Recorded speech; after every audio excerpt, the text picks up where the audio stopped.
Donc déjà, merci à tous les gens qui sont là ici aujourd'hui parce que c'est un événement assez spécial vu qu'on fait notre première conférence en ligne qui va être en même temps faite pour fêter les 1 an de TEP, le 1 an de la communauté. Ça fait 1 an qu'on coach ou qu'on aide ou qu'on partage des connaissances quasiment tous les jours sur le serveur de Discord. Et c'est vraiment génial, c'est super cool. Donc, c'est une bonne occasion aujourd'hui de pouvoir partager un petit peu plus nos connaissances, puis faire quelque chose d'un peu mieux organisé aussi, puis en même temps, quelque chose qui est un petit peu, c'est quasiment une pièce de théâtre, je dirais. Donc aujourd'hui, on va parler de, moi personnellement, mon sujet que j'aime beaucoup, c'est l'intelligence de surface. C'est en fait, si il fallait que j'écrive un livre, j'écrirais le livre sur ce sujet-là, parce que il y a tellement de choses à dire, puis ça englobe tellement de choses aussi dans notre vie. En fait, attends, je vais enlever mes bracelets parce que ça fait bien trop de bruit. L'intelligence de surface, c'est selon moi ce qui cause une grosse quantité de problèmes dans le monde. Et c'est quelque chose qui est quand même facile à résoudre, mais c'est tout simplement l'inverse de l'intelligence en profondeur, ce qui veut dire essayer d'aller comprendre un petit peu plus derrière la surface, derrière la première vision des choses, derrière notre premier aperçu. C'est vraiment essayer d'aller un petit peu plus loin dans la compréhension des choses ou dans la vision des choses. Donc, pour donner quelques exemples, beaucoup de gens vont définir ou vont avoir un avis de quelqu'un selon son matériel. Donc, je vais m'imaginer que quelqu'un va être riche et heureux et a une vie abondante s'il se promène en Porsche avec une belle chemise. Tout comme, on identifie les gens par leur matériel. Puis ça, c'est juste la surface, l'intelligence de surface. Il y a des gens qui vont, par exemple, se plaindre que leurs chiens sont mal élevés. Leurs chiens. À eux. Il y a des gens qui vont insulter une fille de pute parce qu'elle porte une robe. Il y a des gens qui vont dire tous les 3 mois qu'ils ont rencontré l'homme de leur vie ou la femme de leur vie. Et il y a des gens qui vont se plaindre de ne pas avoir de confiance et pourtant, ils sont entourés de gens qui les rabaissent constamment et qui les dénigrent. Mais un autre exemple aussi, ça pourrait être au niveau de la drogue. Quelqu'un qui consomme de la drogue régulièrement et qui croit que tout va bien, c'est une forme d'intelligence de surface. De la même manière, quelqu'un qui critique quelqu'un qui prend de la drogue sans essayer à comprendre pourquoi il en prend ou qu'est-ce qu'il vit, c'est l'intelligence de surface aussi. Et puis, se plaindre de tout et reporter la faute sur les autres, c'est l'intelligence de surface. C'est juste prendre les choses en surface sans jamais essayer de chercher à comprendre ou à penser un petit peu plus loin, un petit peu plus en profondeur. Donc, c'est un processus mental. Un chemin qu'on fait dans notre tête pour arriver à trouver des solutions, arriver à réfléchir ou poser nos conclusions sur le monde et sur notre vie. Et l'intelligence de surface, ce serait aussi prendre tous les exemples que je viens de citer avant et les appliquer de manière aveuglément dans notre vie de tous les jours. Ça veut dire d'être intelligent en profondeur tout le temps. C'est pas mieux que d'être intelligent en surface, que de juste prendre les choses en surface. Parce que des fois, il y a des moments où ça sert pas. C'est inutile de réfléchir, c'est inutile d'aller en profondeur, c'est inutile d'essayer de comprendre. Il y a des choses qu'on peut juste pas comprendre. Il faut qu'on les accepte telles qu'elles sont. Donc, un autre exemple, l'intelligence de surface, ce serait un peu dire que les émotions négatives nous apportent des bonnes... Oh, attends, on m'appelle 2 secondes. Allô? Oui, c'est Wissam. Oui, salut. Comment ça, les émotions sont négatives? Les émotions négatives, tu sais, ce qui t'apporte du négatif dans ta vie. C'est comme parce que non, le stress puis tout. Ok, ça fait 1 an qu'on se connaît, hein, c'est bien ça. Ouais. Et t'as toujours pas retenu ce que je t'ai dit. Bon, arrête Attends, viens me prouver que j'ai tort. Viens dans le live tout de suite là, puis on va en parler. Ok? Avec grand. Ok, vas-y. Alors dis-moi, Laura. Oui, bonjour. Bonjour. Qu'est-ce que tu as à dire sur les émotions négatives? Je t'avais pas appris qu'une émotion était soit agréable, soit désagréable et non négative? Oui, mais là, je te vois pas, il y a quelque chose devant ta caméra. Ah, parfait. Oui, mais sauf que les émotions négatives l'émotion peut t'amener un résultat négatif dans ta vie. Donc, oui. Elle aura un impact négatif. Mais dans ce cas-là, pourquoi dire que l'émotion est négative puisque ce n'est pas ce qu'elle est qui est négative, c'est ce qu'elle t'apporte? C'est vrai. Donc, est-ce que ce ne serait pas de l'intelligence de surface de dire que toutes les émotions sont négatives et ou positives? Effectivement, vu dans ce sens-là, oui. Tu parlerais d'intelligence émotionnelle, là, en fait. Ouais. Ce serait pas un sujet que tu maîtrises, justement? Un petit peu. Non, oui, beaucoup. OK. Bon, mais c'est quoi l'intelligence émotionnelle, selon toi? L'intelligence émotionnelle, c'est de savoir prendre du recul vis-à-vis de ses émotions pour justement ne pas réagir à chaud. Et tu vois, pour revenir sur ce que tu disais, une émotion n'est pas positive et ou négative parce que c'est le ressenti, c'est une réaction physiologique. Et donc, Et de se dire qu'elle est positive ou négative, c'est forcément refouler tout ce qui va être négatif. Alors que si vous vous concentrez sur le ressenti, qui lui va être agréable ou désagréable par rapport à ce que vous allez ressentir, eh bien là, c'est tout de suite mieux. OK. Donc, ça veut dire que de dire que les émotions sont positives ou négatives, c'est être intelligent de surface. Exactement. Un petit peu ce que tu es en train de faire, quoi. OK. Donc, ça veut dire que aussi, si on veut être intelligent en profondeur, il faut qu'on développe de l'intelligence émotionnelle, puisque c'est quelque chose qui a l'air quand même assez important. Exactement. Comment ça Parce qu'en fonctionne? fait, si tu veux, les émotions deviennent, pour reprendre tes mots, puisqu'apparemment tu détestes avoir tort, deviennent positives ou négatives à partir du moment où tu les construis. Donc, une construction mentale, ça s'appelle un sentiment. Donc, une émotion est neutre, elle n'est pas positive ou négative. C'est ton sentiment qui va l'être, parce que tu vas le nourrir avec des pensées qui, elles, peuvent être positives ou négatives. Oui, parce qu'une émotion, c'est le message de ton corps, tout simplement. Exactement. Et donc, il ne peut pas être positif ou négatif. C'est l'impact que ça va avoir dans ta vie qui va être positif ou négatif. Exactement. Et la façon dont tu le nourris. Donc, il faut arrêter de refouler ses émotions aussi. Exactement. Parce que qu'est-ce que ça fait si on les refoule? Eh bien, ça crée de très mauvaises habitudes. Est-ce que vous connaissez un petit peu, enfin, est-ce que tu connais, pardon, je ne vois pas pourquoi je te vous vois. Est-ce que tu connais, est-ce que tu as déjà cassé un verre? Oui. Oui. Est-ce que tu as déjà remarqué que quand tu casses un verre, tu as des morceaux de verre partout et que parfois tu en retrouves même 2 à 3 mois après? Oui, bah oui. Ben, une émotion, c'est pareil. Quand vous la refoulez, vous la faites tomber dans votre corps et tous les morceaux de verre vont s'expulser dans votre corps. Et la plupart du temps, ils vont s'incruster dans votre peau. Et c'est pour ça qu'à force, eh bien, ça va devenir des ancrages ou des habitudes négatives. Et là, on peut dire que c'est négatif. Et c'est ça aussi qui fait que les gens ont souvent du mal à s'en détacher. Parce que c'est comme retirer un verre de peau de ta peau. Ben, un verre dans ta peau, ça fait très mal. Et tu n'as pas envie de le retirer. Ben non, et tu n'as surtout pas envie de voir comment c'est en dessous. Ah ouais. Parce que ça va saigner après si tu le sors. Mm. OK. Bon, ben, dans ce cas-là, ça me fait penser un petit peu à, tu sais, entre réaction et proaction. On en avait déjà parlé. Je te rappelle, oui, quand il y a un conflit, comme justement le conflit qu'on a eu en ce moment, c'est un conflit qu'on a eu plusieurs fois cette année avec les émotions positives ou négatives, ou les émotions agréables, désagréables.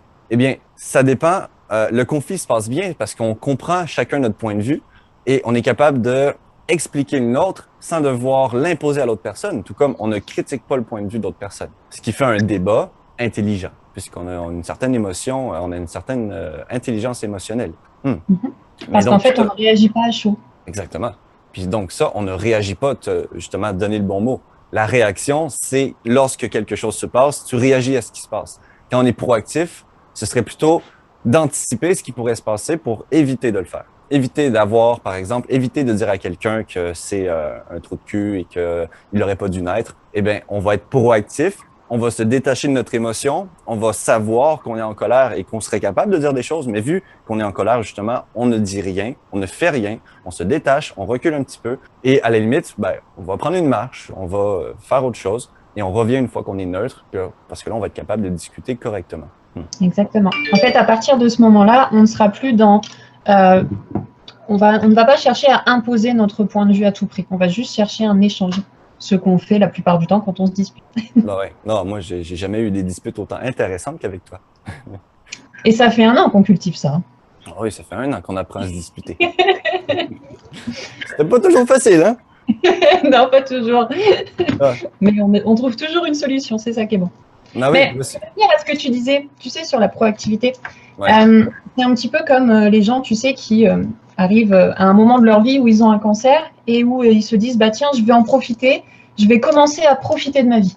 C'est ça la proactivité? Ben oui, parce que les gens attendent d'avoir le cancer pour réaliser qu'ils n'ont qu'une seule vie, qu'il faut faire de notre mieux, qu'il faut pas en profiter, qu'il faut faire tout ce qu'on aime faire. Et la proactivité, ben, ce serait justement prendre cette expérience-là, prendre la personne. C'est un peu ce que je pourrais appeler la sagesse même. C'est remarquer un peu les erreurs des autres ou voir les regrets des gens et les appliquer à notre propre vie pour ne pas faire les mêmes erreurs. Donc, un papy qui dit « Ah, si j'avais su ça à ton âge ou si j'avais fait ça à ton âge, mais ça aurait tellement été mieux. » Tu sais, le si j'avais, le si j'aurais avec l'erreur, c'est tellement comme... C'est dur de les voir souffrir pour des choses qu'ils auraient aimé faire, mais ce serait stupide ou pas intelligent, en tout cas, de pas prendre ça en compte et de pas l'appliquer dans notre propre vie, à dire la personne qui s'est dit une fois qu'elle avait le cancer qu'il faudrait qu'elle profite de sa vie, eh bien, nous, on va être proactifs et puis on va se dire dès maintenant, dès aujourd'hui, je vais commencer à profiter de ma vie. Je vais commencer à faire des choses que j'aime. Je vais commencer à prendre l'effort d'aller en profondeur. D'accord. Donc ça reviendrait à dire mieux vaut prévenir que guérir.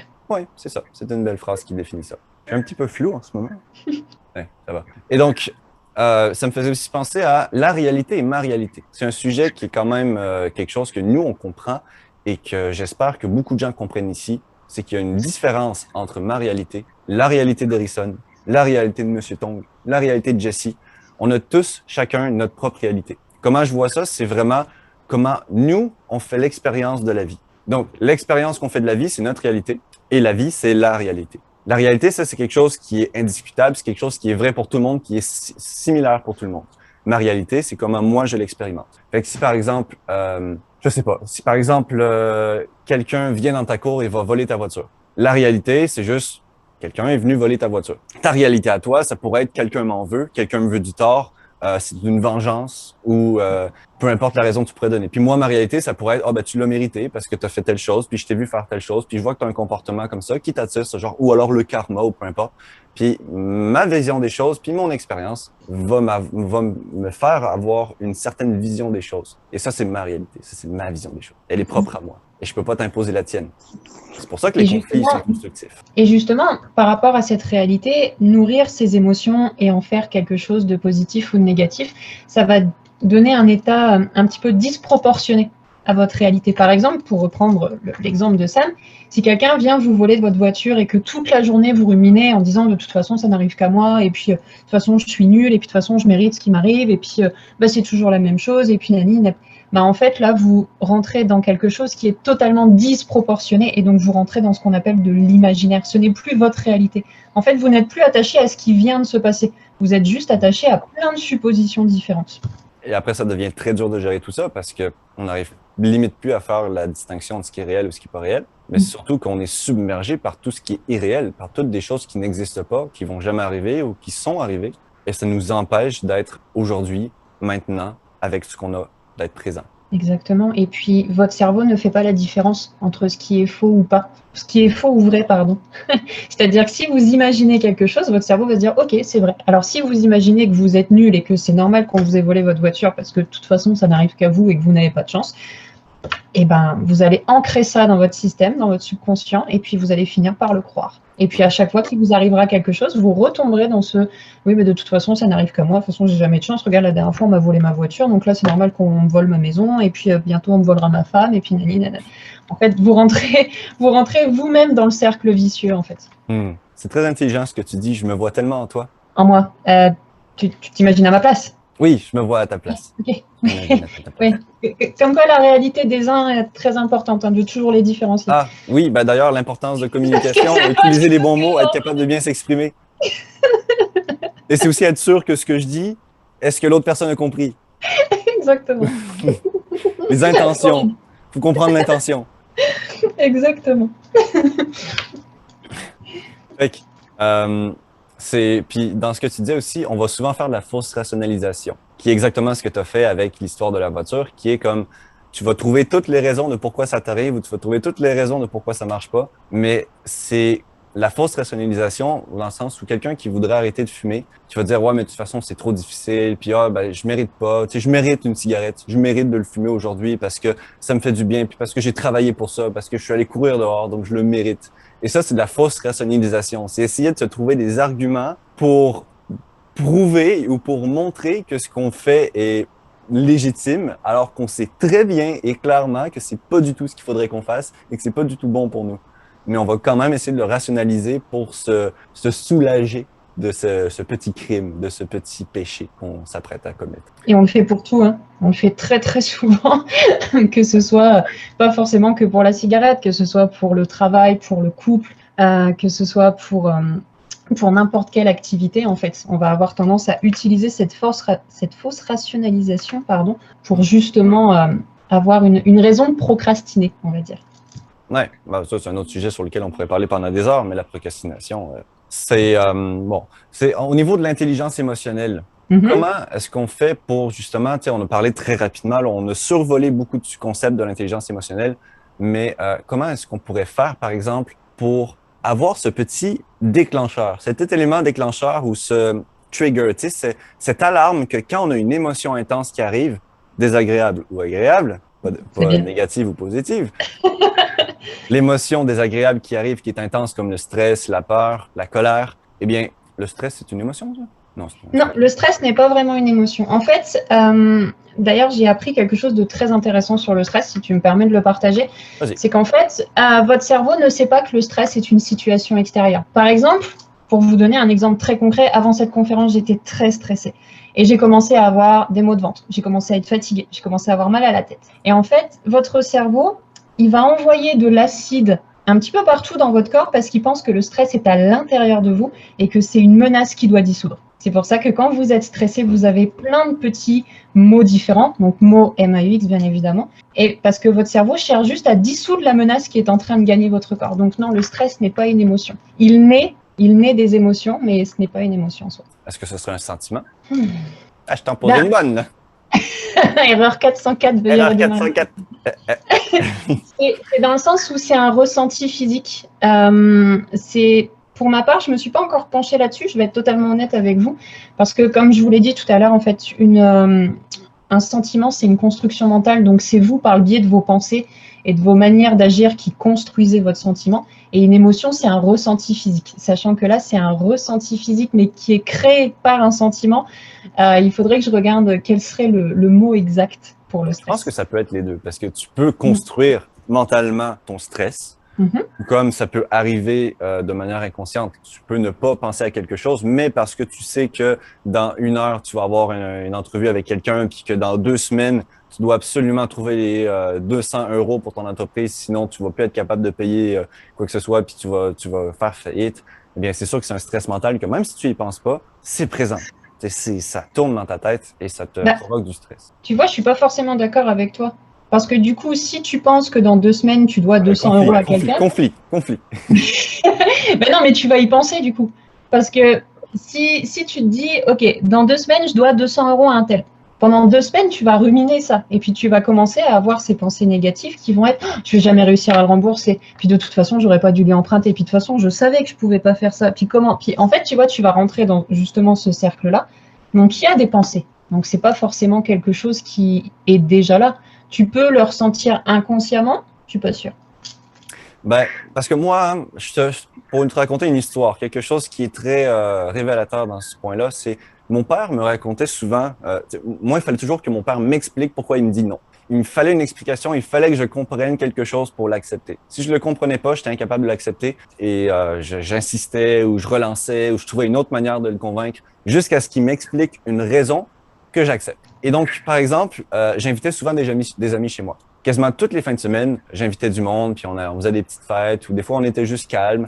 Et il y a des jours où il me disait non. Mais il me disait non dans le sens, non, ça me tente pas. Puis non, ça me tente pas. Et moi, j'étais comme, après un certain moment, je lui explique, ou je essaie de lui demander, pourquoi est-ce que ça te tente pas que j'invite des amis quand on ne fait aucun bruit, on est calme, on est dans une autre pièce, tu ne vois même pas, tu n'as rien à faire, tu n'as pas besoin de t'occuper de nous, on a 17, 18, 19 ans, on est grand, on sait ce qu'on fait. Et pourquoi est-ce que tu voudrais pas?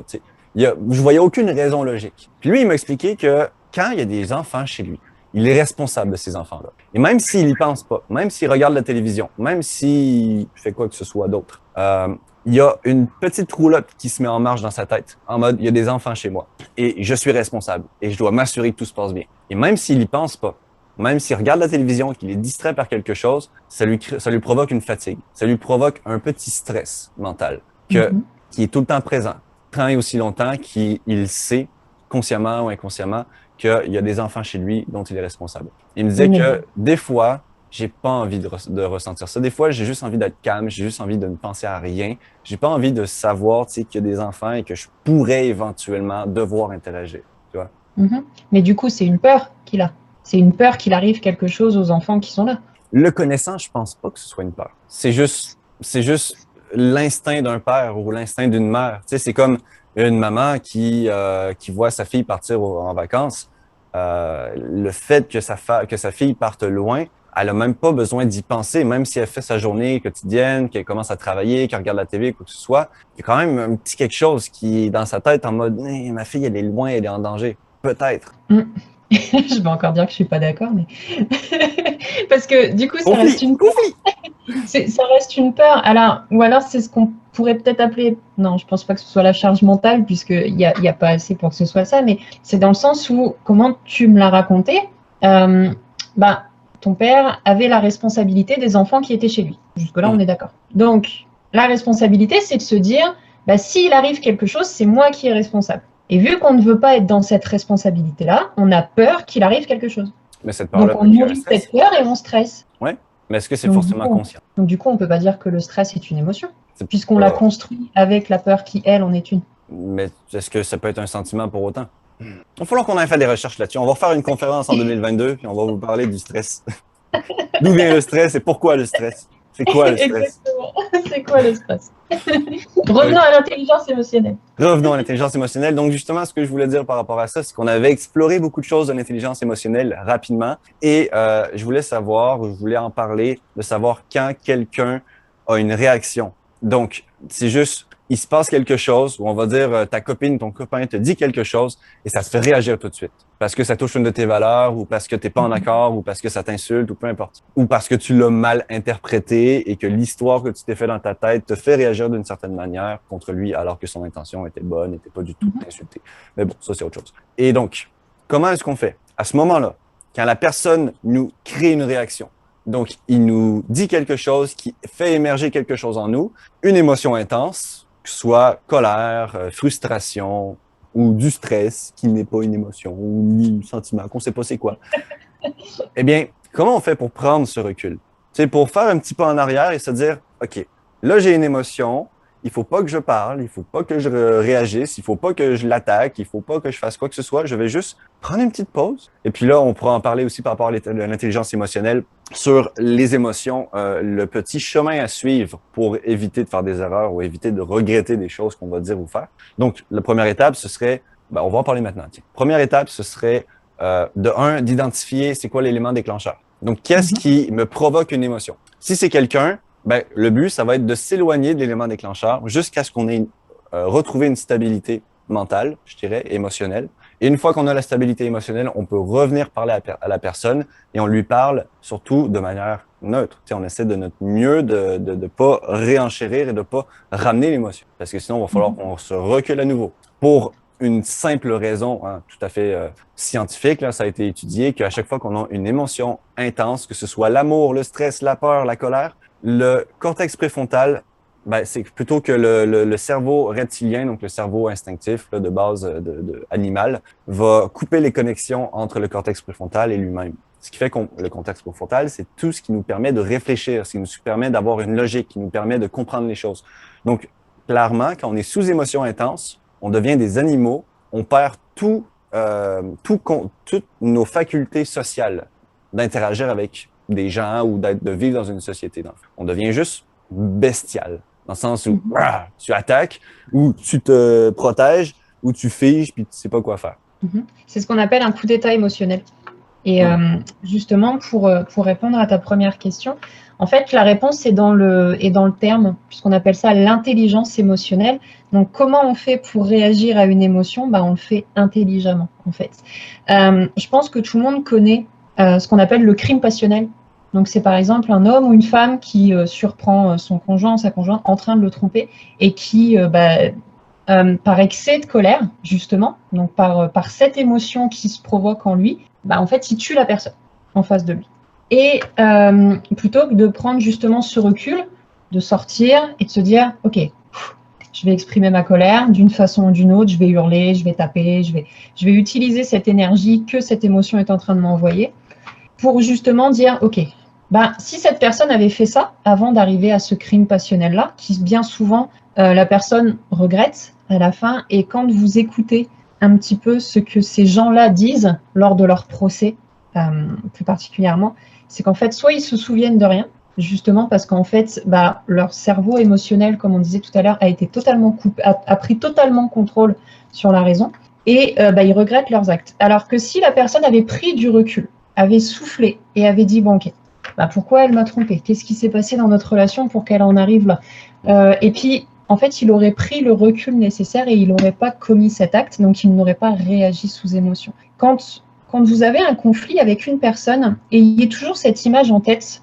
qu'entre vous et cette personne, il y a un feu et que le feu prenne de l'ampleur. Mais si le feu, il prend de l'ampleur, c'est justement parce que la personne en face et vous, vous êtes en train de mettre du bois à chaque fois. À chaque fois qu'il y en a un qui hausse le ton, il remet du bois. À chaque fois qu'il y en a un qui utilise des insultes, il remet du bois. Quand il y en a un qui commence à descendre l'autre, il remet du bois. Et puis au bout d'un moment, le feu, il prend une proportion, elle est telle, en fait, que vous n'arrivez même plus à l'éteindre. Alors que si en face, vous avez commencé à l'arroser tout de suite, ce feu, et dire, ok, attends, est-ce que ce qu'il est en train de me dire, il faut que je le prenne personnellement? Est-ce que ce qu'il est en train de me dire, c'est vrai? Ou est-ce que c'est que dans sa réalité à lui? Tu vois, toutes ces choses-là. En fait, c'est surtout, la première étape, c'est vraiment un lâcher-prise.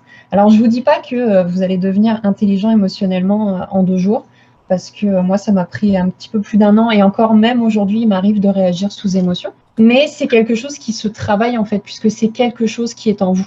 L'intelligence émotionnelle, l'empathie, c'est quelque chose qui est en vous et qui n'attend qu'à être développé. Et c'est justement en connaissant vos émotions et en connaissant ce qui se passe en vous, donc en faisant la différence entre une émotion et un sentiment, en connaissant quels sont les besoins que vos émotions expriment, et tout ça, vous allez apprendre à vous connaître et vous allez apprendre, dès qu'elle va arriver, à dire attends, laisse-moi, je gère, t'inquiète pas.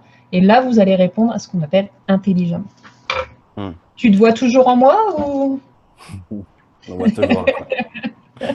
Mais que tu dis des choses intelligentes. Enfin, je me mets à ta place. Merci.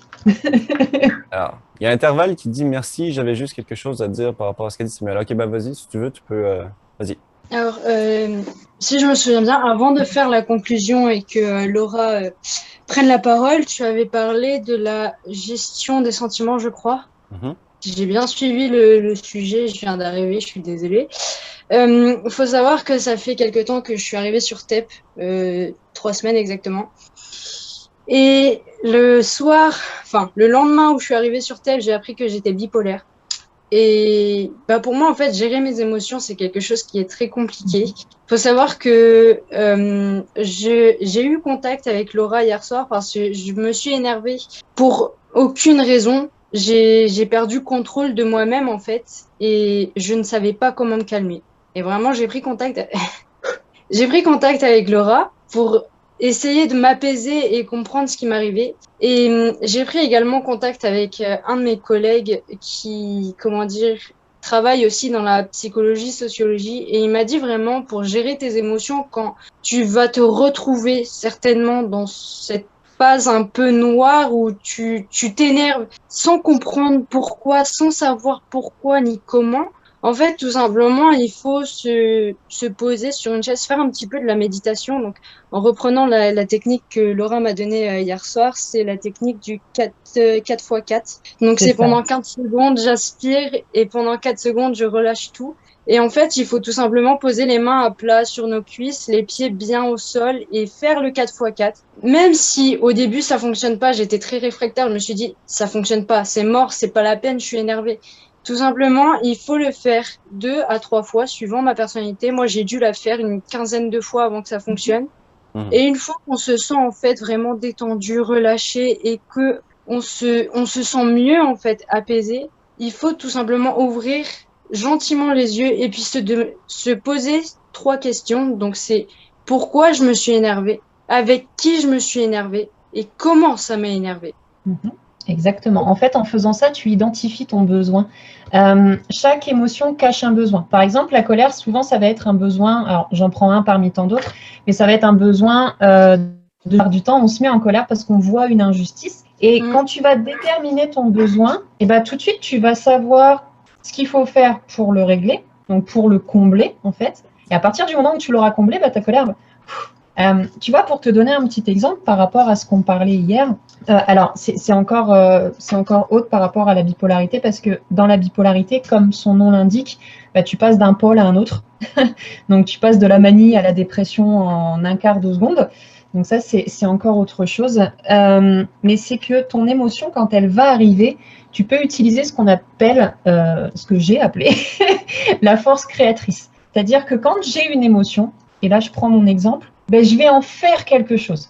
Même si je suis en colère contre une personne et que je sais qu'il faut que je m'explique avec cette personne, ben ça peut attendre. Parce que les mots que je vais lui dire là maintenant, sous mon émotion, ils vont la blesser. Ce ne sera pas utile. Ce ne sera peut-être pas forcément vrai. Et surtout, ce ne sera pas bon pour notre relation. Tu vois? Tu peux Donc, expliquer ce que tu es en train de parler? Le tamis de Socrate? Ouais, rapidement. Ouais, les 3 tamis de Socrate, en fait, c'est à partir du moment où vous avez quelque chose à dire à quelqu'un, demandez-vous si c'est vrai, demandez-vous si c'est utile et demandez-vous si c'est bon avant de le dire. Et ça fait taire pas mal de rumeurs, ce genre de choses. Parce qu'à partir du moment où vous êtes posé ces 3 questions-là et que les réponses sont négatives à chaque fois, vous vous dites non, mais en fait, ça sert à rien que je lui dise. Voilà. Et une émotion, c'est pareil. Il faut utiliser ce concept-là quand vous êtes sous émotion, de dire bah, est-ce que ce que je vais lui dire va être vrai, puisque je serai dans ma réalité avec mon émotion en plus de ça. Est-ce que ce que je vais lui dire va être utile, puisque je suis quand même en colère? Donc, est-ce que c'est utile de parler sous l'état de la colère? Et surtout, est-ce que ça va être bon pour lui? Parce que ce que je vais lui dire, ça va peut-être le blesser. Parce que justement, il ne sera pas dans mon monde à moi, donc il ne comprendra pas ce qui est en train de se passer. Et donc, par rapport à ce que tu disais, Morgane, c'est que ce recul-là que tu as pris en faisant cette technique de respiration, donc du 4x4, comme tu l'as expliqué, donc c'est inspirer pendant 4 secondes, bloquer votre respiration pendant 4 secondes également et expirer par la bouche pendant 4 secondes. C'est une technique qui est utilisée par les militaires, en fait, avant de partir en mission. Elle m'a été transmise par l'un d'eux d'ailleurs, qui en fait expliquait que lui, quand il avait peur de partir en mission, il se posait et puis il rationalisait sa peur en fait. Alors pas avec de la fausse rationalisation comme on parlait tout à l'heure, mais avec de la vraie rationalisation parce qu'il avait peur de choses qui n'existaient pas. Et donc ce que tu as fait hier soir, justement, tu as fait preuve d'intelligence émotionnelle. Donc en prenant ce recul-là, en te posant les bonnes questions et en n'agissant pas avec ton émotion, tu as fait preuve d'intelligence émotionnelle. Et comme je disais tout à l'heure, c'est quelque chose qui se cultive. C'est vrai que c'est très compliqué parce que faut savoir qu'il y a 4 tempéraments et que avant de savoir que j'étais bipolaire, faut savoir que j'étais déjà très sanguine. J'ai toujours eu ce masque de la sanguinité en fait, tout simplement pour cacher un peu cette facette de moi. J'ai une facette de moi en fait qui me correspond pas, c'est la personne toute timide, toute réservée et qui au contraire, au lieu de cacher ses émotions et puis tous les jours, ouais, salut, ça va et toi, trop bien, c'est génial. Et je suis plus genre, non en fait, ça va pas, mais je le cache et le problème c'est que il y a 1 an de ça, je suis arrivée réellement au bout du bout. J'ai touché le fond, comme on dit. J'en suis arrivée à boire de l'alcool, à prendre des stupéfiants, à vraiment faire des conneries jusqu'à aller en justice. Et j'avais pas en fait cette émotion, cette notion, ce sentiment que j'allais trop loin. Et je me suis retrouvée à terre. Et j'ai décidé, j'étais à 2 doigts d'être hospitalisée parce que je fais 1m55. J'étais tombée à 35 kilos à cause des stupéfiants, etc. Et c'est vraiment, du jour au lendemain, je me suis dit, putain, je suis allée beaucoup trop loin et faut que je me reprenne. Mais c'est vraiment Et puis je me suis repris, je me suis dit, je vais recommencer à parler, je vais créer mon Discord, je vais créer ma marque de vêtements qui n'a pas fonctionné. Je me suis mis dans l'informatique, dans tout ce qui me plaisait, etc. Et j'en suis sortie. Et c'est vraiment, en fait, à ce moment-là que j'ai compris que je suis pas la seule à avoir des émotions, en fait. C'est de mettre un masque, c'est de s'auto-détruire, c'est se ronger soi-même, en fait. Et ça m'a vachement aidé de passer dans cette période-là. Alors, si vous le faites, courage. Mais n'allez pas à ce point-là, en fait. N'allez pas à l'extrême. Si vous voyez vraiment que vous allez trop loin, remontez. Mais demandez de l'aide. Mais c'est juste comprendre ses émotions et parfois arrêter d'écouter sa tête et écouter son corps, tout simplement parce que le corps parle plus que la tête. Et surtout agir, en fait. L'action élimine le doute, dans le sens où plus vous allez agir et moins vous allez avoir oui, mais est-ce que je suis capable? De toute façon, je peux pas le faire. Quand Sam m'a parlé de cette conférence ce soir, j'ai eu super peur. Pourtant, ça changeait rien d'un live qu'on faisait d'habitude. Mais il y avait plus de préparation, il y avait plus de choses, il y avait peut-être des gens que habituellement on n'avait pas avec nous. Et j'ai commencé à me poser plein de questions, à me dire mais mon Dieu, je vais pas y arriver, et puis ça se trouve je vais être nulle, et puis Sam il va être super déçu, et puis à en faire des cauchemars. Mais c'est dans le sens où là je suis super heureuse d'avoir agi parce que je suis passée au-dessus de mon émotion, je me suis pas arrêtée à elle. Et en fait toi ce que tu as fait, justement quand tu es remontée de cette phase-là, c'est que tu as agi tout simplement. Alors même si tu as pris des chemins qui ne se sont pas finalisés, comme par exemple ta marque de vêtements, Oui. c'est pas grave, tu as agi. Tu as agi, tu as essayé en fait. Ok, bon, c'est pas mon chemin, d'accord, il en existe d'autres. Et c'est pas grave. Et tu vois, le fait de porter des masques, on en parlait aussi, et là on va reparler de la fausse rationalisation, c'est que c'est notre ego en fait qui construit ces masques-là pour soi-disant nous protéger, mais en fait ça nous détruit 2 fois plus. Parce que le masque est magnifique, mais par contre ce qu'il y a derrière, c'est la plupart du temps brisé. C'est le néant en fait. C'est le néant. T'es dans un trou noir et puis t'es le seul ou la seule à avoir cette petite clé et du jour au lendemain, merde. En fait, j'aurais dû les écouter, j'aurais dû agir comme ça, j'aurais pas dû aller jusqu'ici. Et moi, tout simplement, j'ai pas attendu que quelqu'un me tende la main ou que c'est venu en fait automatique. C'est quand j'ai vu que vraiment j'étais devant ma psychiatre et qu'elle était en train de faire les démarches pour m'interner, je me suis dit, on arrête tout. J'ai compris, je suis allée trop loin, on arrête tout. Et j'ai repris confiance en moi, j'ai fait l'exercice du miroir, enfin j'appelle ça. Ça va, fait du bruit aussi? Pardon. J'appelle ça l'exercice du miroir, c'est le soir, avant de te coucher, tu vas devant ton miroir et tu trouves trois choses que tu as faites dans ta journée, mais qui sont géniales. Et tu penses pas au mauvais. Le mauvais, c'est poubelle, c'est pas grave. Tu penses 3 choses bonnes que tu as faites dans ta journée. Tu te dis 3 phrases qui vont t'aider à te sentir mieux. Et tu vas faire cet exercice de poser les pieds au sol, les mains à plat sur les cuisses et la technique du 4x4. Et tu vas voir, et tu recommences tous les matins, tous les soirs. Et puis au bout d'une semaine, tu vas te dire, c'est nul en fait, ça fonctionne pas. Mais parce que tu le remarques pas, c'est inconscient. Et au final, tu vas voir que tous les jours, tu vas sourire, mais ça va être un vrai sourire. Exactement. C'est voilà, après, ça va être un engouement et puis tu vas reprendre la joie de vivre, tu vas reprendre l'envie de sourire, tu vas reprendre l'envie de merde, quoi. Tu vas reprendre ta vie en main et tu vas te bouger le cul, c'est tout ce que j'ai envie de dire. Exactement. Mais c'est ça en plus. C'est exactement ça. Merci beaucoup, Morgane, pour ton témoignage. C'est vraiment. Merci beaucoup de l'avoir partagé. Justement, merci à toi. Il y avait Julien qui avait posé une question justement par rapport à ça. Il disait, doit-on accepter toutes les émotions, même ceux qui sont négatifs? Si oui, comment les accepter?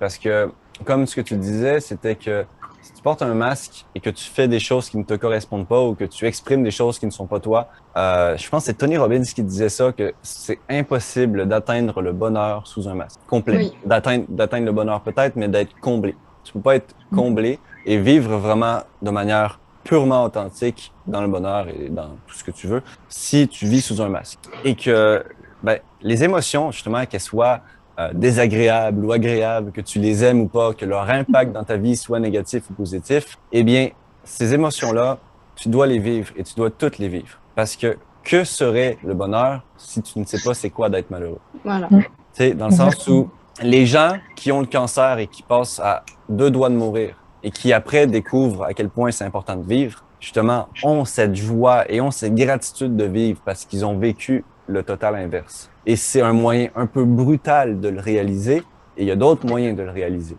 Mais il y a des gens qui, on dirait, ont besoin de ça.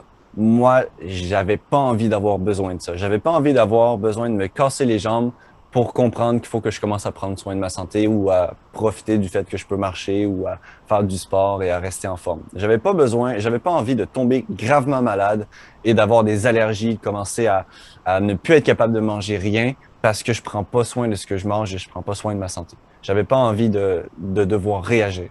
Donc, je voulais être proactif. Mais, encore une fois, et ça, c'est quelque chose que je voulais parler au tout début, c'est que, je l'ai expliqué très vaguement, là, mais c'est que tout ce qu'on dit, tous les conseils qu'on donne, toutes les choses qu'on partage, tu ne peux pas l'appliquer partout dans ta vie.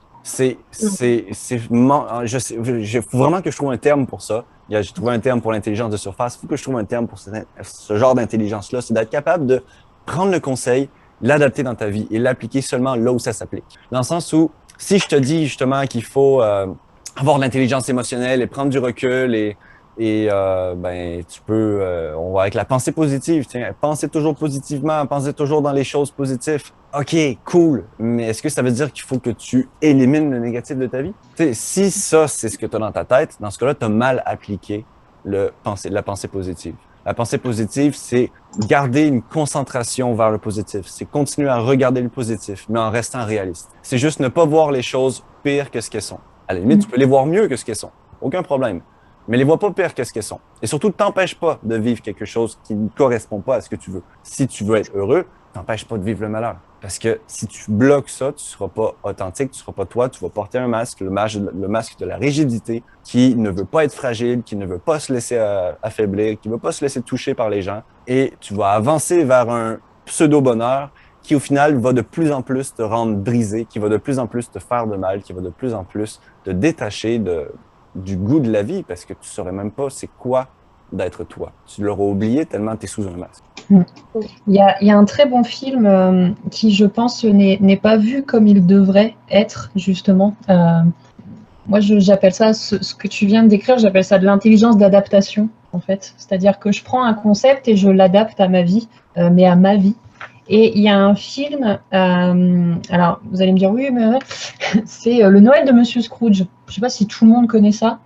Ce fameux monsieur hyper riche là qui gâche la vie de centaines de gens, qui 3 jours avant Noël devient l'homme le plus gentil au monde. Ben, moi, quand ce film, pour moi, il décrit absolument tout. C'est-à-dire que tout le monde le juge comme quelqu'un d'hyper radin, sans savoir qu'en fait, il a hyper galéré dans sa vie pour devenir apprenti et pour avoir tout l'argent qu'il possède. Tout le monde dit qu'il n'a pas de cœur, sans savoir que, en fait, par quête de pouvoir, sa femme l'a quitté avant qu'il se marie. Tu vois, c'est dans ce sens-là où j'aime ce film parce que, lui, il part vers un truc en disant, je vais avoir plein d'argent dans ma vie, je vais être super heureux. C'est pas grave si les gens ne m'aiment pas. Et puis qui, en fait, à la fin, se rend compte que si, c'est grave. Parce que justement, il a ce masque-là de « je montre rien ». Donc, ce masque de rigidité. Je montre rien, tout va bien. Je suis pas vulnérable, j'ai de l'argent, j'ai ce qu'il faut, je peux m'en sortir. Non. Parce qu'en fait, ça ne reste que du matériel, en fait. De l'argent, ça ne reste que du métal ou du papier. C'est pas de l'humain, c'est pas de l'amour, en fait. Donc, il y a ce film qui résume énormément de choses. Et justement, pour revenir à ce que tu disais, Julien, plus tu vas te dire que les émotions sont négatives, et moins tu vas avoir envie de le ressentir. Parce que c'est très rare les gens qui ont envie d'avoir du négatif dans leur vie. Et c'est pour ça que j'utilise vraiment des mots très différents sur les émotions. Et depuis que je dis que mes émotions sont agréables ou désagréables, ça ne m'inquiète plus de les ressentir. Parce que je me dis, ok, c'est que le ressenti en fait. C'est pas l'émotion en elle-même qui est négative, une émotion c'est neutre. C'est juste un message de ton corps. Exactement, c'est une réaction physiologique. Elle existe depuis que l'être humain existe, les émotions. Et d'ailleurs... Oui, vas-y Julien. Pardon, bonjour tout le monde. Bonsoir, pardon. Enfin, ça dépend pour où vous êtes. Mais j'avais une question qui, je pensais que c'était un peu personnel, mais je ne sais pas si c'est réellement personnel ou pas. Je ne sais pas comment sont les gens ici, mais il se trouve que je prends des traitements assez puissants liés à la schizophrénie, à la bipolarité. Et on m'a dit souvent que ces genres de médicaments coupaient, entre guillemets, un peu, je ne sais pas si c'est réel ou pas, mais certaines émotions. Par exemple, des antidépresseurs vont te couper les émotions négatives. Excusez-moi, je mets pas la caméra, je tremble et je suis fatigué comme un... Et voilà, et je voulais savoir comment, déjà si c'était un mythe ou pas que les médicaments coupaient certaines émotions, certains sentiments, certains, je sais pas.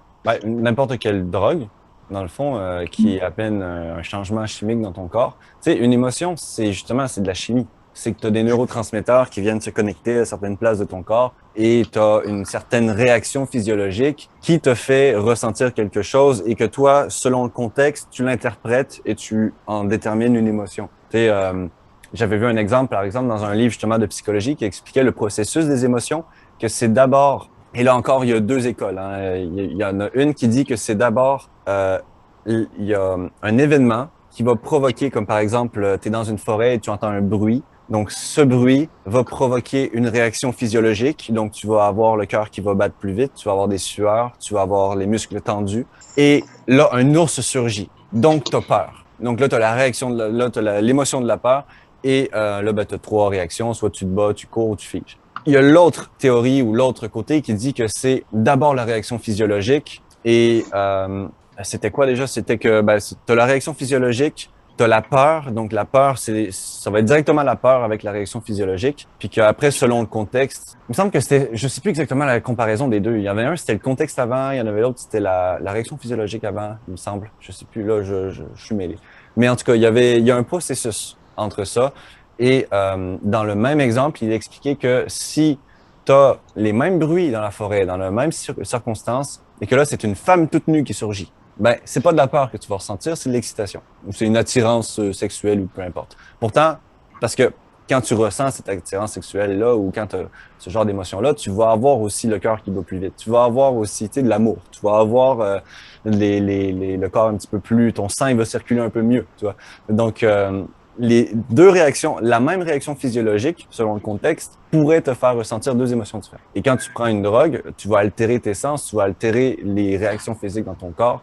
Donc, oui, c'est sûr que avec certaines drogues, tu peux complètement te couper de certaines émotions, comme tu peux faire exploser d'autres émotions. Mais c'est sûr que nous, de manière générale, de tout ce qu'on parle ici, de ce qu'on partage, c'est surtout ça s'applique pour les personnes qui ont un cerveau sain, je dirais, des personnes qui n'ont pas été diagnostiquées ou qui n'ont pas de défaillance ou de problème ou de manquement ou de trop de quelque chose, parce que ça, c'est du domaine plus de la psychiatrie ou des psychologues. Ouais, on peut pas travailler avec ça, nous. C'est ça. En fait, un coach en développement personnel peut soigner, en fait, enfin, peut soigner. Il peut gérer en fait ce qu'on appelle les névroses, alors que la bipolarité, la paranoïa, la schizophrénie, c'est considéré comme des psychoses. Ouais. Attends, c'est ça, hein, Jessie. Je suis désolée, je te prends en otage, mais c'est toi qui m'avais expliqué que nous, on peut s'occuper des névroses et non des psychoses.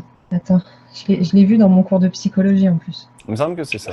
Ouais, c'est ça. En fait, voilà, tout ce qui est considéré comme schizophrénie, bipolarité, paranoïa, donc c'est des psychoses. Et en fait, les coachs en développement personnel ne peuvent pas en fait aller parce que le cerveau n'est pas considéré comme sain. Et je mets vraiment ce mot entre parenthèses parce que j'aime pas trop l'utiliser.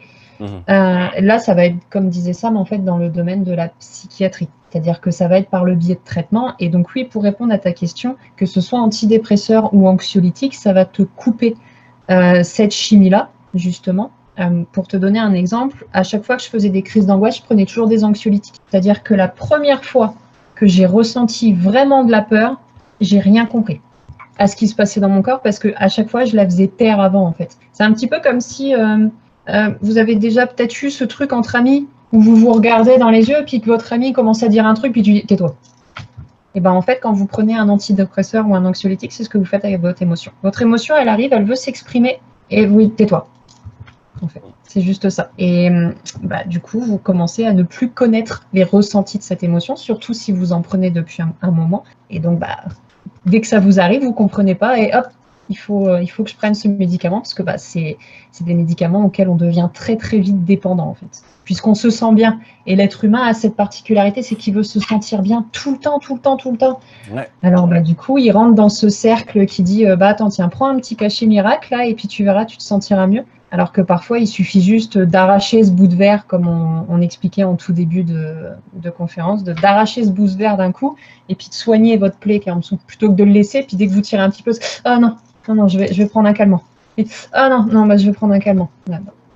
Parfois, c'est comme ça revient à ce qu'on disait, hein, les émotions, c'est un message. Ton corps veut te parler. C'est comme un bébé de 6 mois qui est en train d'essayer de s'exprimer, puis lui, tout ce qu'il sait, c'est crier ou pleurer. Donc toi, si t'es pas capable d'interpréter le message, quand il crie de telle manière, c'est parce qu'il a faim. Quand il pleure de telle manière, c'est parce qu'il a mal au ventre ou qu'il a envie de chier.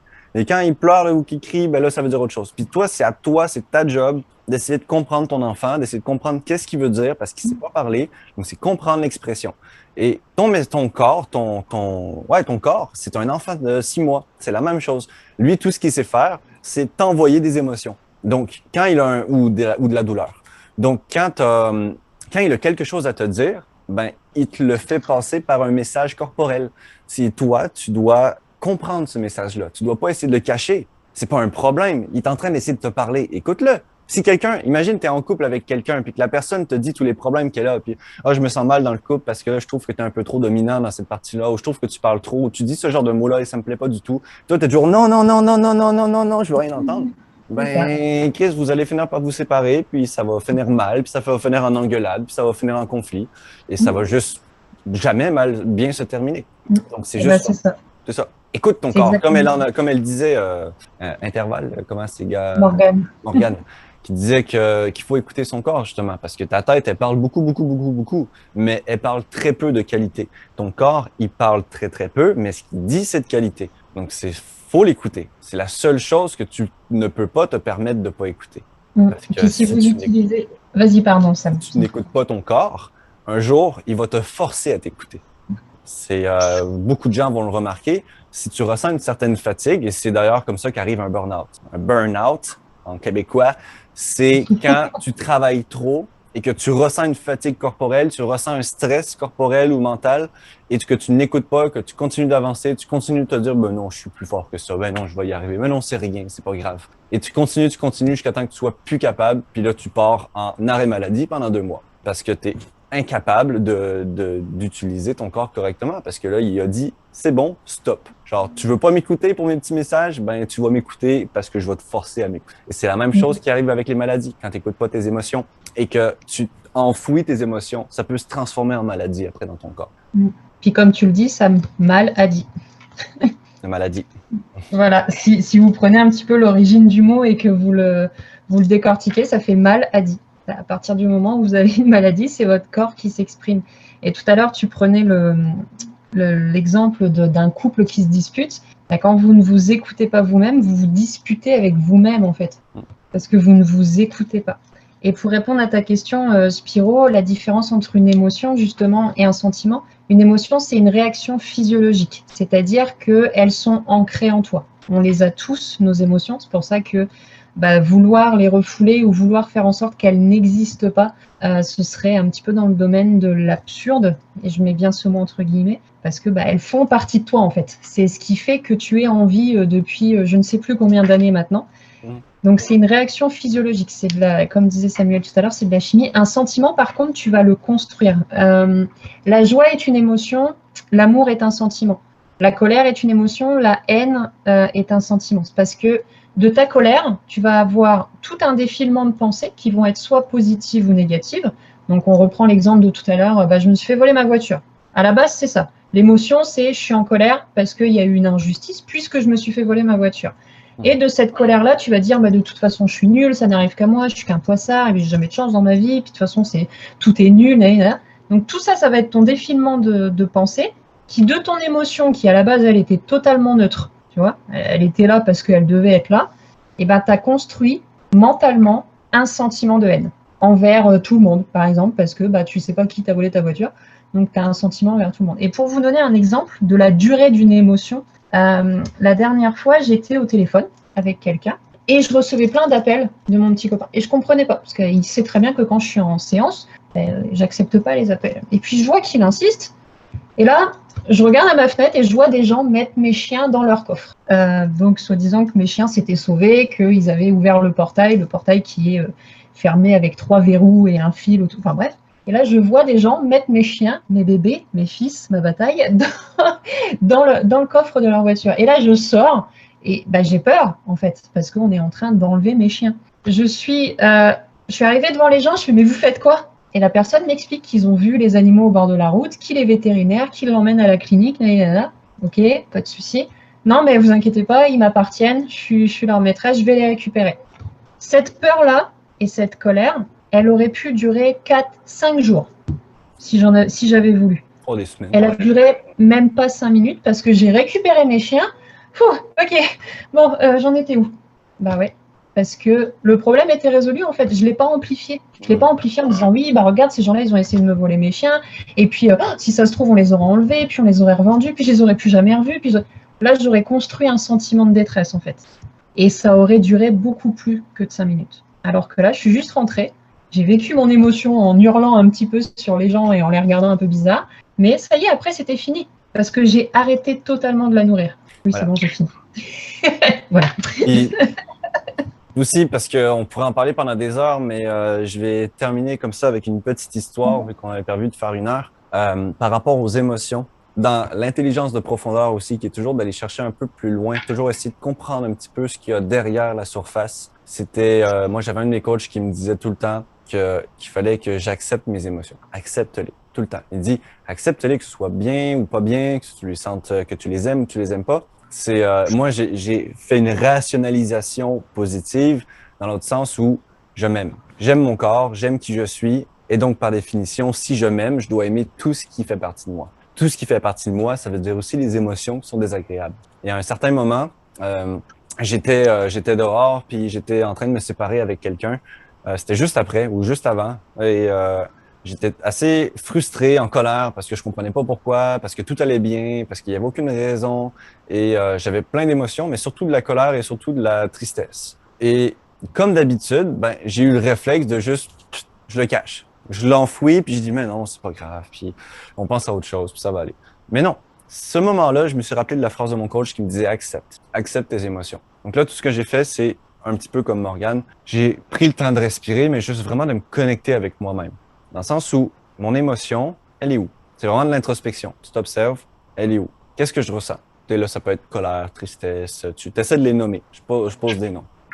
Puis là, c'est là que j'ai commencé à rationaliser, à dire, OK, si je m'aime, il faut que j'aime tout ce qui est en moi, y compris cette émotion-là, y compris ma colère, y compris ma frustration, y compris ma tristesse. Même si je déteste ça, ça fait partie de moi. Il faut que je l'aime, il faut que je l'accepte. T'es pas obligé de l'aimer, mais il faut déjà que tu l'acceptes. Tu l'aimeras plus tard si tu en as envie. Mais là, c'est ça. Je me suis concentré vraiment à analyser, à observer et à juste prendre de manière totalement neutre l'émotion. Là, je ressens quelque chose qui est désagréable. Je ressens quelque chose que j'aime pas. Mais je le ressens pour une raison. Mon corps est en train de m'envoyer un message en mode « Hey, il y a quelque chose qui te blesse.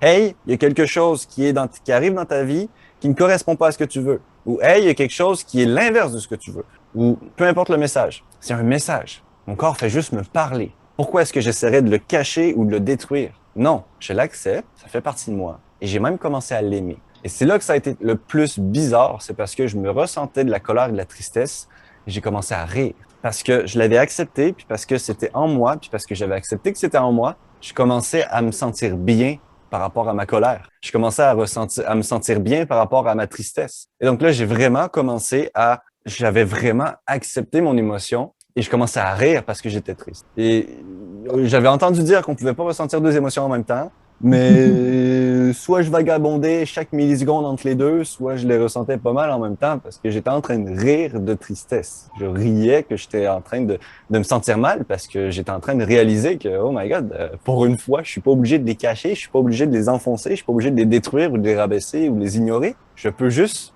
les garder en moi et les transformer en quelque chose qui n'est plus désagréable pour moi. Tu sais, on va avoir des émotions toute notre vie. On va avoir des émotions, on va avoir de la joie, de la tristesse, on va tout ressentir tout au long de notre vie.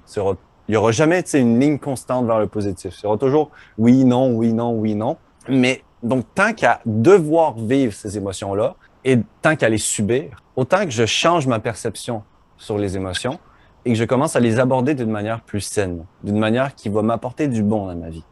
Et donc là, je vais commencer à les accepter et à les prendre telles quelles, et à les prendre vraiment comme un message et non comme quelque chose qu'elles ne sont pas, puisque c'est juste un message. Donc, je les prends comme un message et je les accepte et j'essaie de comprendre c'est quoi, puis je vis avec. Mais je pourrais même les aimer. Puis, je me disais ça dans ma tête. Imagine le jour où tu vas être capable d'aimer toutes tes émotions. Tu vas aimer être heureux, mais tu vas aimer être triste. Parce que tu sais que ça fait partie de toi, puis que tu sais que c'est juste un message de ton corps qui t'explique qu'en ce moment, tu vis pas quelque chose qui correspond à ce que tu voudrais vivre. Ou peu importe le message que ça peut être. Puis, ça a été une grosse révélation pour moi. Mais ça a été une grosse preuve d'intelligence émotionnelle aussi. C'est l'acceptation. Pour rebondir sur ce que tu disais, après avoir fait des crises d'angoisse pendant presque 4 ans, aujourd'hui, j'adore avoir peur. Limite, je stimule ma peur. Avant, regarder un film d'angoisse, regarder un film d'horreur, ça me provoquait de l'angoisse. Parce que j'étais dans justement le nourrissage d'émotions en me disant « oui, mais si je regarde ce film, puis qu'après je vais dormir, puis quand mon copain il partira, que je serai toute seule, ça se trouve, ça va se produire et tout. » Maintenant, j'ai juste une seule envie, c'est d'avoir peur. Parce que cette émotion-là, je l'ai tellement refoulée pendant des années que je connais plus son ressenti. Je sais plus ce que ça fait en moi d'avoir peur. savez, tous ces poils qui s'irrissent, puis cette paralysie, cette bouche qui s'ouvre, ces grands yeux. Bah, maintenant, je cherche absolument à la ressentir. Et chaque émotion que je ressens, je la vis pleinement. Alors, j'informe mon entourage quand je me mets à péter un petit peu tout ce qui est autour de moi parce que je suis en colère. Généralement, je leur dis, je suis en colère. Mais je vis chacune de mes émotions et mais c'est génial en fait parce que justement, avant, quand elle durait toute une semaine, aujourd'hui, elle dure 5 minutes. Je suis en colère, ça dure 5 minutes. Je suis triste, ça dure 5 minutes. J'ai peur, ça dure 5 minutes. Et du coup, je me dis, ok. Et il y a même des moments où je me dis, ah mince, il m'est arrivé ça ce matin, je me suis pas mis en colère, j'ai pas nourri. Qu'est-ce que je vais bien pouvoir faire aujourd'hui? Vous n'imaginez pas l'énergie et le temps que vous perdez quand vous nourrissez de manière négative en fait vos émotions. Parce que je me revois quand j'étais triste et comme je vous dis, encore aujourd'hui ça m'arrive, même si je commence à me développer un petit peu plus dans l'intelligence émotionnelle. Aujourd'hui, je vais être triste, ça va encore m'arriver de passer des journées à être couchée et à vouloir voir personne. C'est correct? Je le vis, puis j'attends que ça passe. Puis j'évite aussi de nourrir. Puis je rationalise aussi. Mais voilà, si vous la vivez, 5 minutes. Si vous essayez de la refouler et puis qu'en plus vous la nourrissez de la mauvaise manière, ça peut durer entre 2 jours, 3 jours, 4 jours, 5 jours, une semaine, parfois même des années. Et inconsciemment, vous allez créer des événements qui vont toujours vous rattacher à ça. Il y a des gens qui, au bout de 10 ans, disent « Oui, mais de toute façon, moi, j'en ai marre. Tous les mecs que je croise, c'est que des cons. » Et puis, ok, c'était quoi ton émotion de départ à toi? Ah, il y a un mec qui t'a trompé. Du coup, tu étais en colère contre lui. Et du coup, tu t'es dit « Les mecs, c'est tous les mêmes. » Et sur 10 ans de ta vie, à cause de cette petite colère qui aurait pu durer 5 minutes, tu aurais pu passer à autre chose et trouver une autre relation dans laquelle tu aurais été mieux, et pendant 10 ans, tu as cherché à prouver en plus qu'à toi-même que tous les mecs, c'était les mêmes. Waouh. Naturellement. Qu'est-ce que tu aurais pu faire en 10 ans de temps si tu avais placé ton énergie dans autre chose que ça? Exactement. Puis d'ailleurs, par rapport à ça, tu vois, Laura, qui a eu l'expérience, qui a beaucoup de vécu là-dedans, ça la rend très légitime de pouvoir aider les autres aujourd'hui comme ça. Tout comme moi, j'ai mes spécialités, j'ai les choses qui me permettent de, par l'expérience, puis par nos recherches, puis par notre connaissance, c'est ça qui nous permet aujourd'hui de faire du coaching efficace. C'est ça qui nous permet aujourd'hui de vraiment pouvoir aider des gens à traverser ça, à s'améliorer là-dessus. Et d'ailleurs, je pense que Hérissonne a une formation qui est toute fraîche, toute prête sur les émotions, qui a déjà aidé quelques personnes. Et puis, moi, je suis en train d'en travailler sur une, mais ça va être plus sur les règles de la vie, les règles de base qui résultent de l'intelligence de profondeur, qui décide de comprendre vraiment c'est quoi la plus loin, c'est quoi un petit peu plus loin, c'est quoi la base des choses. Et tout ça, ça va être disponible très bientôt. Pour les gens qui sont sur la communauté, vous allez être mis au courant. Et pour les gens qui nous suivent sur les réseaux sociaux, ça va. Vous allez pas le manquer, ça c'est sûr. Moi, elle est déjà mise en ligne et mise en vente, ma formation, puisqu'elle s'appelle Guide pour voyage émotionnel. Donc en fait, c'est un guide que vous avez à votre portée où j'explique ce que sont les émotions, où je vous donne plein d'exercices, plein d'anecdotes, plein d'expériences, plein de mini-nouvelles. En fait, c'est vraiment un guide qui va vous suivre tout au long de votre parcours et puis qui, comme ça l'explique, quand on prend un guide, c'est parce qu'on fait un voyage et là, on fait un voyage avec nos émotions. Au lieu de se prendre un guide touristique, tu te fais un guide touristique, mais de l'intérieur. Tu te prends un guide émotionnel. Ah, c'est les meilleures choses à prendre. Fait que c'est ça. Alors, je voudrais dire un grand merci à tous ceux qui ont été là, tous ceux qui ont participé aujourd'hui. C'était une bonne petite première conférence. Et puis, c'est sûr que ça va être tellement plus cool quand on va être en vrai et quand on va pouvoir se mettre sur une scène et dire « Bonjour tout le monde !» Puis là, tout le monde qui applaudit. Puis... ça va être cool. N'imaginez pas à quel point j'ai qu'une envie, là, c'est d'être en face de ça, mais dire « Tu veux vraiment prendre cette cravate-là pour y aller? Tu es sûr ou pas? » Allez, une petite cravate verte et blanche, c'est beau, là. Ça fait la même que Morpheus dans Matrix. Oui. Voilà. Donc, pour tous ceux qui sont pas déjà sur la communauté, on a une communauté d'entraide où on fait du coaching gratuit, puis on offre beaucoup de soutien. Et pour le reste, on propose aussi nos services de coaching et on commence à vendre tranquillement des formations parce que vivre de sa passion, c'est la chose la plus belle au monde qu'on puisse faire. Et c'est quelque chose que je souhaite à tout le monde. Donc, nous, on s'en va vers là et j'espère, on va vraiment tout faire pour que ça marche du mieux et qu'on puisse apporter le plus de valeur dans la vie des gens pour justement les empêcher, leur éviter de perdre un 10-15 ans de leur vie à faire quelque chose qui leur correspond. Exactement. Donc, merci à tous. Puis, je vous souhaite une excellente soirée pour ceux qui sont en France. Et puis, bon après-midi. Moi, je vais aller profiter du soleil dehors parce qu'il fait super beau aujourd'hui. Il fait super chaud en plus. Il doit faire 12-13 degrés. Là. Waouh! Ouh.